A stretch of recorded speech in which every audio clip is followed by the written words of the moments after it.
சென்னையில் தனது ஆதரவாளர்களுடன் ஆலோசனை நடத்திய முன்னாள் முதல்வர் ஓ பன்னீர்செல்வம் மாபெரும் மாநாட்டை நடத்தவுள்ளதாக அறிவித்துள்ளார். இது தொடர்பாகவும் அவர் தனி கட்சி தொடங்குகிறாரா என்பது குறித்தும் அவருடன் நமது செய்தியாளர் ஸ்டாலின் நடத்திய கலந்துரையாடலை தற்போது பார்க்கலாம். நடத்தக்கூடிய மாநாட்டின் நோக்கம் என்ன? எதுக்காக இந்த மாநாடு? தொண்டர்கள் இணைப்பு மாநாடு. அதிமுக தொண்டர்களே இல்ல, இணைப்பு மாநாடு.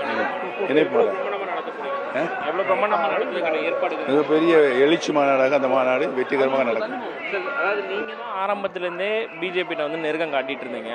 அவங்க தற்போது அதிமுகவோட வந்து கூட்டணி வச்சிட்டாங்க. அவங்க மேல எதுவும் வருத்தம் இருக்கா? அதாவது உங்களை கடந்து வந்துட்டு அவங்கள்ட்ட போய் அரசியல் கட்சிகள் நிலைமைக்கு தகுந்த மாதிரி தங்க அவர்கள் முடிவுகளை எடுப்பார்கள். எந்த வருத்தமும் யார் மீது எனக்கு இல்லை. அப்ப ஸ்டில் வந்துட்டு நீங்க இன்னும் தேசிய ஜனநாயக கூட்டணியில் இருக்கீங்க. எது வேணாலும் நடக்கலாம். வாங்க, தனி கட்சி ஆரம்பிக்கிறதுக்கான வாய்ப்புகள் எது இருக்கா?